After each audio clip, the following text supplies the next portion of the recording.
આજે વિશ્વ પર્યાવરણ દિવસ છે। વિશ્વમાં ગરમીના પ્રમાણમાં સતત વધારો થઈ રહ્યો છે। મોટાભાગની સિઝનો બદલાઈ ગઈ છે।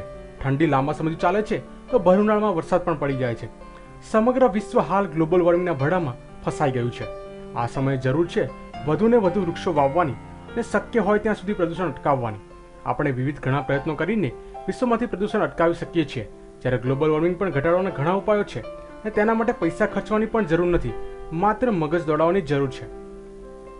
શક્ય હોય ત્યારે કાર અથવા બાઇકના બદલે પગપાળા અથવા સાયકલનો ઉપયોગ કરવો। ઇલેક્ટ્રોનિક વસ્તુઓ સ્ટેન્ડ બાય મોડની બદલે અનપ્લગ કરી દો। કચરો જ્યાં ત્યાં નાખવો નહીં। સપ્તાહમાં કેટલાક દિવસ શાવરના બદલે ડૂલમાં પાણી લઈને સ્નાન કરો। દાંતણ અથવા દાઢી કરતી વખતે નળ ખુલ્લો ના રાખો, તેના બદલે ડોલ અથવા ટબમાં પાણી ભરી રાખો।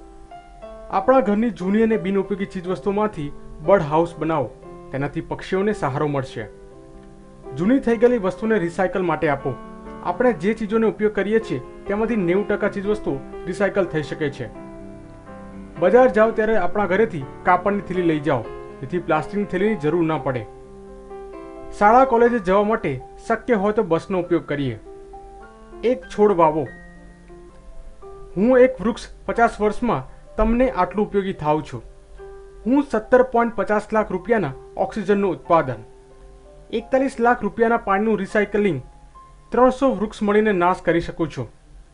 એક પુખ્ત વ્યક્તિએ જીવનભર કરેલા પ્રદૂષણ, 35 લાખ રૂપિયાનું વાયુનું પ્રદૂષણ નિયંત્રણ, 3 કિલો કાર્બન ડાયોક્સાઇડ શોષી લઉં છું। ભારતના માણસો 30 અબજ મેટ્રિક ટન કાર્બન ડાયોક્સાઇડ એક વર્ષમાં છોડે છે, એટલે કે દરરોજ 8.2 કરોડ મેટ્રિક ટન થાય, જે અમેરિકનો દ્વારા 6 મહિનાના ખોરાક બરાબર છે અને વર્ષભર ફેલાવનારા કચરાથી 3 ગણું વધુ છે, જેનાથી વૈશ્વિક તાપમાન 2.5 ડિગ્રી સેલ્સિયસ વધ્યું છે। 2020 સુધીમાં તેમાં 3 ડિગ્રીનો વધારો થવાની શક્યતા દર્શાવી રહી છે। પબ્લિક ટ્રાન્સપોર્ટ, ઇલેક્ટ્રોનિક વાહનોનો ઉપયોગ વધુ કરો। પ્લાસ્ટિકની થેલીની જગ્યાએ કપડાની બનેલી થેલી અથવા પેપર બેગનો ઉપયોગ કરી શકો છો। ઉનાળામાં જે ફળ ખાઈએ છીએ તેના બી એવી જગ્યાએ ફેંકવા જ્યાં માટી અને ભેજ હોય।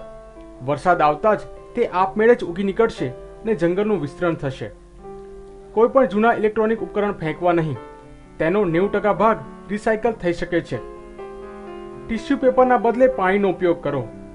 આજે વિશ્વ પર્યાવરણ દિવસ છે, ત્યારે આપણે સંકલ્પ કરીએ કે વધુમાં વધુ વૃક્ષો વાવીએ અને ગ્લોબલ વોર્મિંગનું પ્રમાણ ઓછું કરીને પોતાનું યોગદાન આપીએ। Bureau report, news online, Ahmedabad.